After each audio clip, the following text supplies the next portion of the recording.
आज हम इस वीडियो के अंदर इंट्रोडक्शन टू बायोलॉजी डिस्कस करेंगे, बायोलॉजी के टर्म डिस्कस करेंगे, इसकी मेन ब्रांचेस और फर्दर ब्रांचेस को डिस्कस करेंगे।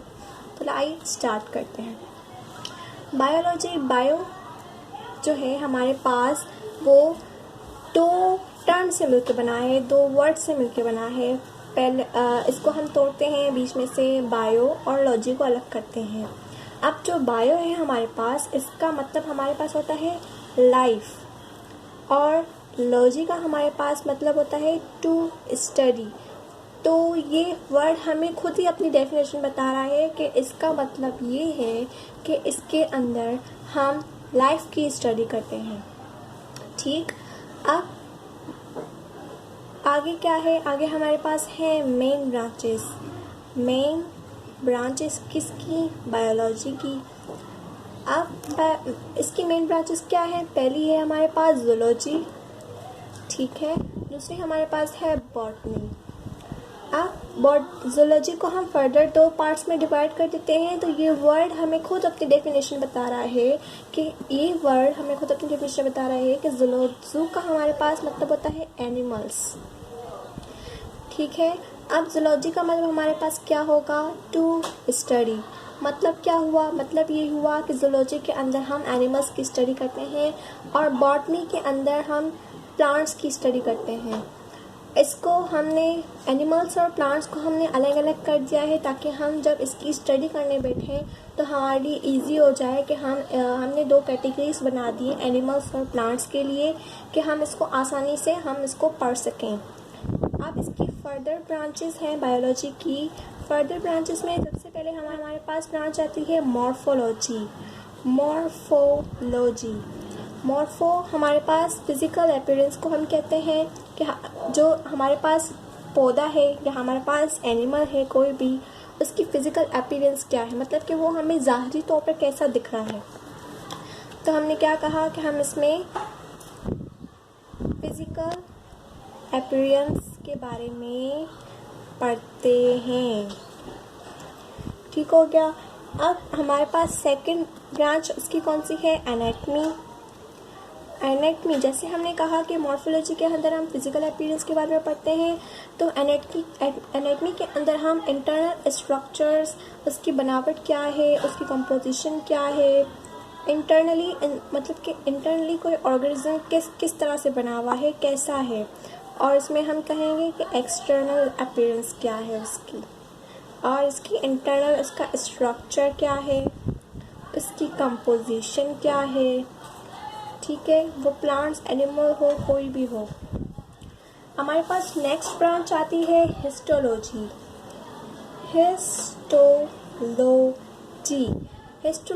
हिस्टोज का वर्ड हम टिश्यूज़ के लिए यूज़ कर रहे होते हैं।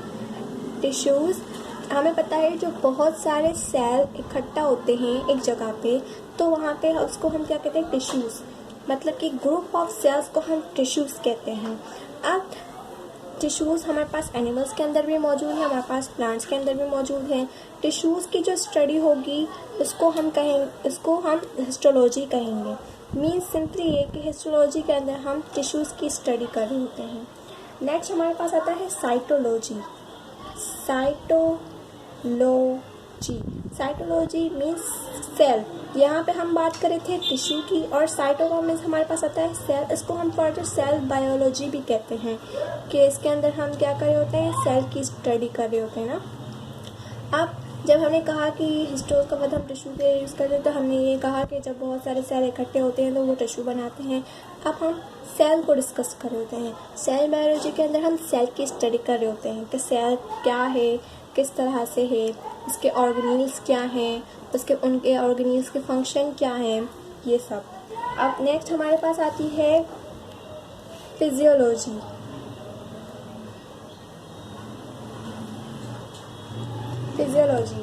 फिजियोलॉजी के अंदर हम लिविंग ऑर्गेनिजम्स के जो हम डिफरेंट पार्ट्स होते हैं उनके फंक्शंस, मतलब कि फिजिकली वो उनके क्या फंक्शन है, वो क्या फंक्शन परफॉर्म कर रहे होते हैं।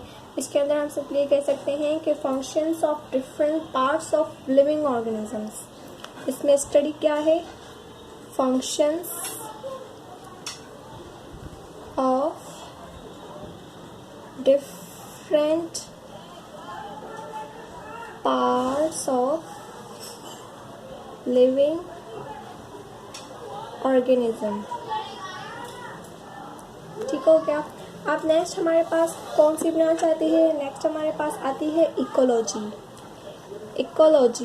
इकोलॉजी को हम एनवायरमेंटल बायोलॉजी भी कहते हैं। ठीक है, क्या हम कहते हैं?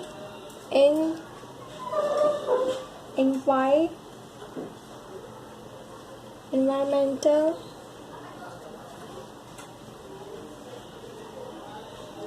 बायोलॉजी। अब तो आपको इसका मतलब समझ आ ही गया होगा। क्या उसका मतलब हुआ? इसका मतलब ये हुआ कि हम यहाँ पे एनवायरनमेंट के बारे में बात कर रहे हैं, इसकी स्टडी करेंगे।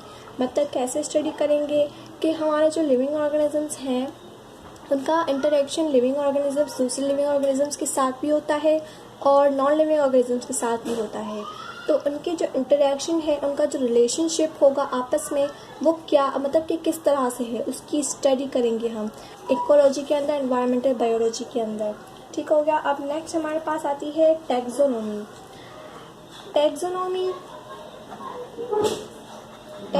के अंदर हम जो है वो हर मतलब कि इसके अंदर हमने प्लांट्स और जो एनिमल्स हैं हमारे पास, उसको हमने डिवाइड किया हुआ है। हर एक चीज़ की क्लास बनाई हुई है, क्लासिफिकेशन कर दी है लिविंग ऑर्गेनिजम्स को, उनके साइंटिफिक नेम दे दी हैं, उनकी आइडेंटिफिकेशन दे दी है, उनकी क्या कहते हैं, उनकी डिस्क्रिप्शन दे दी है।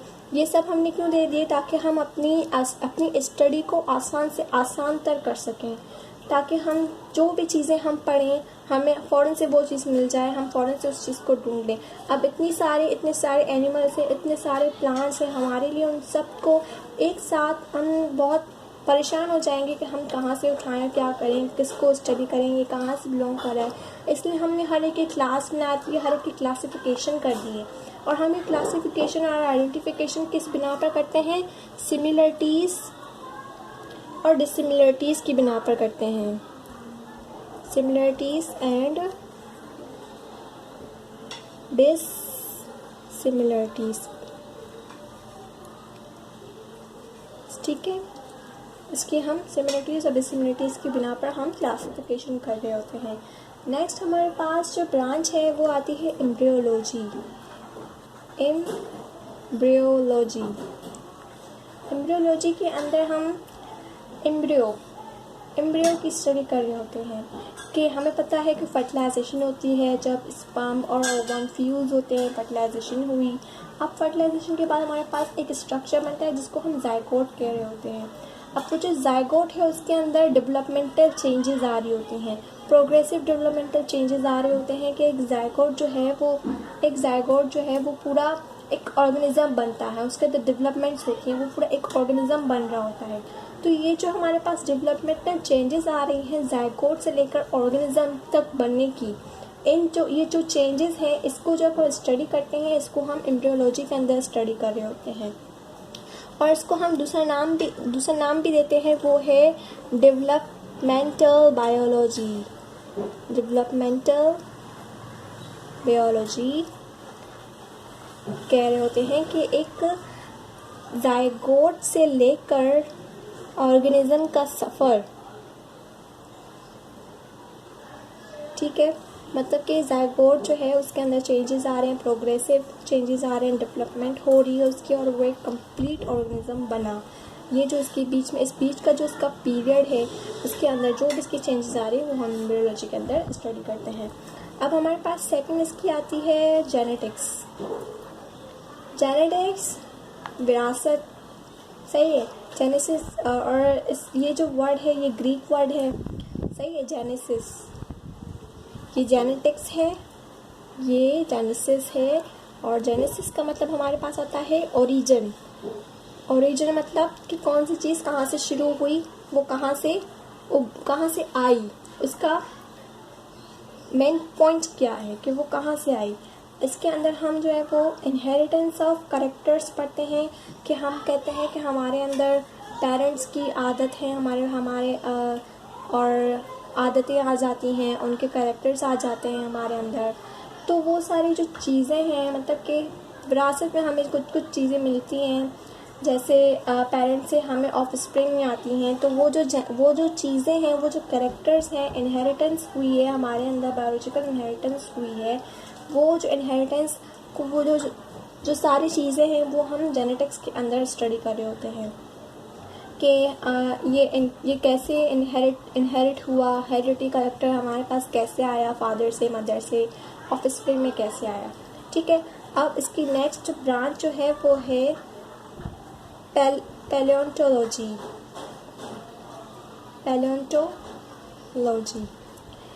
इसके अंदर हम जो है पैलियोस, अब ये भी ग्रीक वर्ड है हमारे पास।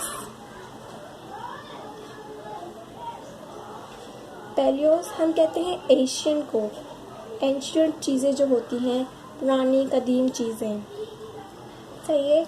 और दूसरा हमारे पास वर्ड बनता है ओंटोस।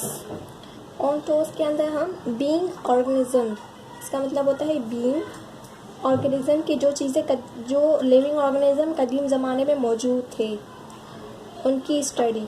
अब वो कदीम ज़माने में मौजूद थे, अब प्रेजेंट में तो वो मौजूद है नहीं, प्रेजेंट में मौजूद नहीं है, तो हमारे पास उनके क्या होंगे, हमारे पास उनके फॉसिल्स होंगे। कहाँ होंगे, रॉक्स में होंगे। अब हम क्या करते हैं कि वो जो पास्ट में जो लिविंग ऑर्गेनिजम्स गुजरे हैं उनके हम फॉसिल्स निकालते हैं, फिर उनको स्टडी करते हैं कि ये किस चीज़ का हो सकता है, क्या हो सकता है, फिर पास्ट में क्या चीज़ थी। ठीक है, अब पैलियोंटोलॉजी जो है इसको भी हमने फर्दर 2 ब्रांचेस के अंदर मज़ीद डिवाइड किया है ताकि हम अपनी स्टडी को आसान बना सकें। सही है, पहला है हमारे पास पैलियोबॉटनी। अब आप समझ गए होंगे, पैलियो का मतलब हम पढ़ चुके क्या है, एंशियंट है।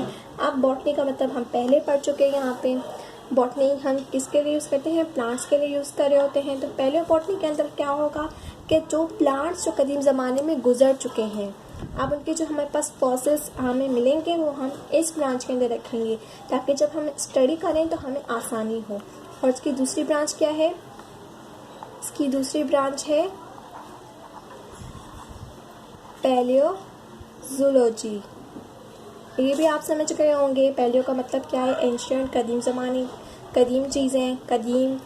और जूलॉजी यहाँ पे हम पढ़ चुके, zoo means animals, logy means to study, मतलब कि पैलियोजूलॉजी के अंदर हम पुराने कदीम एनिमल्स के बारे में स्टडी करेंगे कि जो हमें रिमोट फॉसिल, मतलब रिमोट पास्ट में हमारे पास थे और जो अब हमें फॉसिल्स की शक्ल में मिल रहे हैं रॉक्स के अंदर।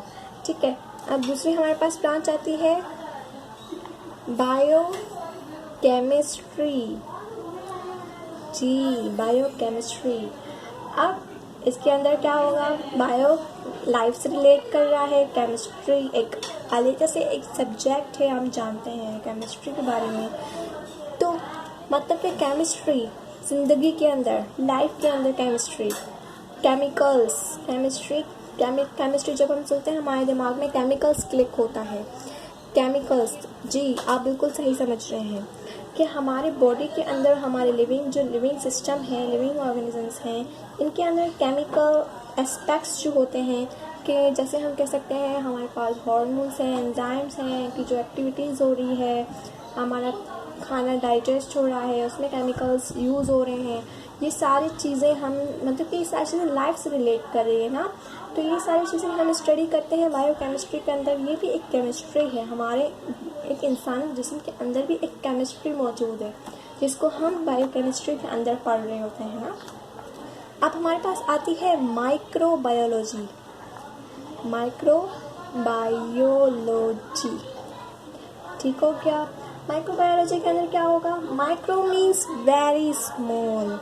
Yes, micro means very small, जो कि बहुत छोटा हो।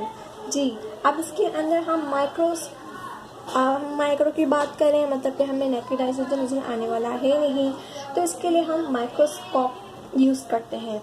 और जो ऑर्गेनिजम्स हम माइक्रोस्कोप के अंदर देखते हैं उनको हम माइक्रोस्कोपिक ऑर्गेनिजम्स कहते हैं, कह सकते हैं, माइक्रोस्कोपिक भी कह सकते हैं। तो ये जो हमारे पास माइक्रोस्कोपिक ऑर्गेनिजम्स हैं जिनको हम माइक्रोस्कोप के अंदर हम उनको स्टडी कर रहे होते हैं, ये हमारे पास जो है वो माइक्रोबायोलॉजी के अंदर आ रहे होते हैं कि मीन्स हम उनको इस ब्रांच के अंदर स्टडी कर रहे होते हैं। और हमें पता है माइक्रो ऑर्गेनिजम्स क्या हैं।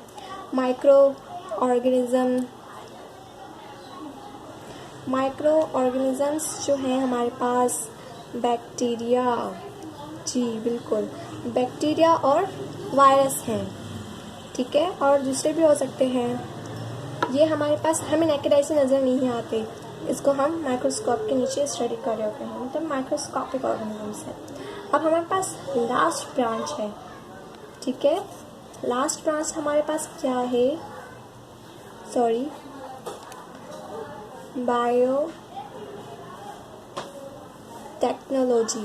जी बायोटेक्नोलॉजी। और ये ब्रांच जो है वो बहुत स्कोप है इसकी, ये बहुत आगे बढ़ रहे हैं। बायोटेक्नोलॉजी बायोलॉजिकल प्रोसेस, इसके अंदर हम जो है ना वो मतलब कि एप्लीकेशन ऑफ बायोलॉजिकल प्रोसेस किस तरह से यूज़ हो रहे हैं। वेलफेयर ऑफ मैनकाइंड, जैसे हम जो है ना वो अगर हमारी जिस्म में कोई जीन है, जीन क्या है, जी हमारे पास हेरिडिटरी मटेरियल है, हमारे न्यूक्लियस के अंदर मौजूद होता है, क्रोमोसोम पर मौजूद होता है जीन, सही है। जैसे हम जेनेटिक्स की बात कर रहे थे, तो हमारा जो बायोलॉजिकल इनहेरिटेंस, जैसे हम इसमें बात करें जेनेटिक्स में, तो ये जो हमारे इनहेरिटेंस हो रही होती है वो जीन की वजह से हो रही होती है, ठीक है। अब जीन की वजह से हमारे पास ये हो रही होती है। तो बायोटेक्नोलॉजी के अगर हमारे जिस्म के अंदर कोई जीन ख़राब हो जाती है ना, तो हम इस फील्ड के अंदर, इस ब्रांच के अंदर हम जो है वो उस जीन को चेंज करके उसकी जगह पे नॉर्मल जीन हम ला सकते हैं, मतलब कि वो जीन हम रिप्लेस कर सकते हैं। आप सोचिए, ये बहुत ही वास्ट ब्रांच है, बहुत ही वास्ट फील्ड है, ठीक है। आज का ये लेक्चर हमारा यहीं ख़त्म होता है। उम्मीद है आपको मेरा ये लेक्चर बहुत पसंद आया होगा। अगर आपको मेरा ये लेक्चर पसंद आया है तो प्लीज़ लाइक कर दें, शेयर कर दें अपने फ्रेंड्स के साथ जिनको नीड हो। याद है कि ये जो हमारे पास लेक्चर है इसको बहुत मैंने बेसिक से उठाया है, बहुत बेसिक सी चीज़ें हैं इसके अंदर, ये सब आपको पता भी होंगी। इसके अलावा सब्सक्राइब कर दें मेरे चैनल को, ठीक है, और bell icon, yes, bell icon को प्रेस करना बिल्कुल भी ना भूलें, ठीक है। अल्लाह हाफ़िज़।